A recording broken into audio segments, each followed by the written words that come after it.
Welcome to another video at Learn IT in 5 minutes, and today we are going to talk about what is RACI or Responsibility Assignment Matrix. I have already posted a video on RACI without S in it. You should definitely refer to it before you reach to this video. There is not much difference in between RACI and RASCI matrix. So both are used interchangeably, okay, but there is a subtle difference in between both of them. That's something we will discuss in this video. So let's get started. The format is little bit changed, okay. I have tried to answer in this video what is a RACI matrix. Okay, the RACI matrix is nothing but when there are multiple stakeholders are involved in implementing a project, and you wanted to have a clear understanding or clear responsibilities you wanted to define across multiple stakeholders. That's where you define this matrix, where you define the task and multiple teams or stakeholders and who will be working on that task, what will be every other stakeholder's role in that task. That's where and that's where we use RACI.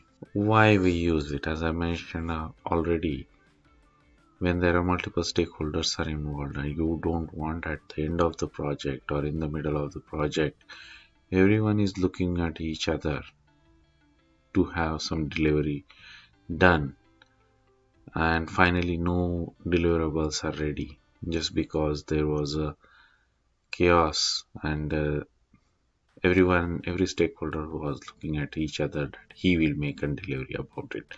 And that situation, when you don't want it to arrive, that's where you use RACI for. When again, this will be used only when there are multiple stakeholders are involved in your project delivery. Let's try to understand how.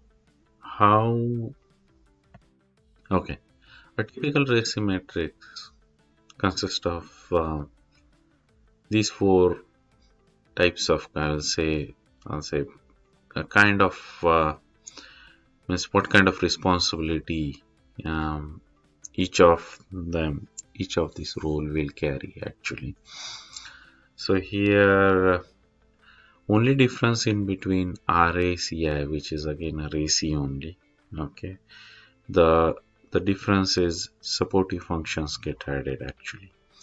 When in this scenario, what happens is when you have a external vendor who is kind of providing you a support or providing the resources, that's where you use the kind of supportive means you define who will be supporting it if there is a stakeholder involved in it.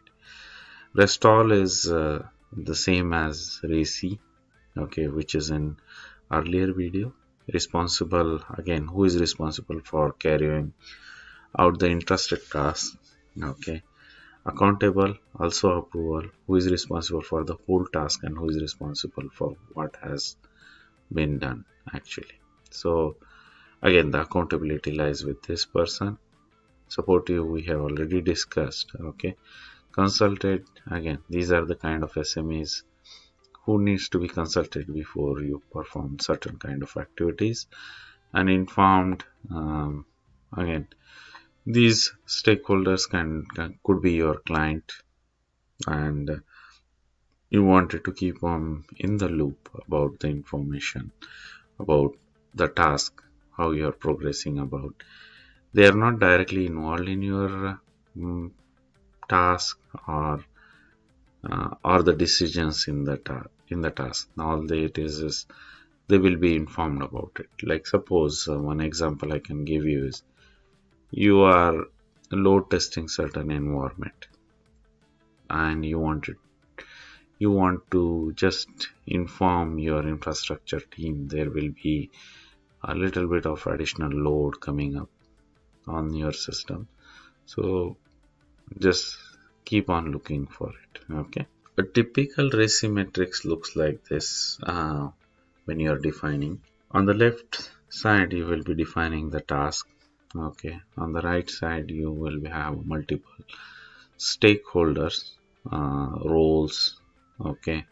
If it is a smaller project, you define the team member's name. If there are multiple stakeholders are defined and team structure is not defined, at that time you use the high level stakeholders name.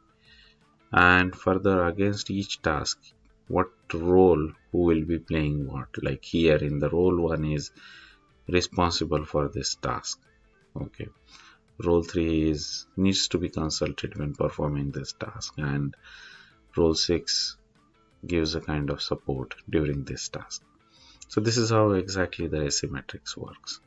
And once again, thank you very much and stay tuned for the another video.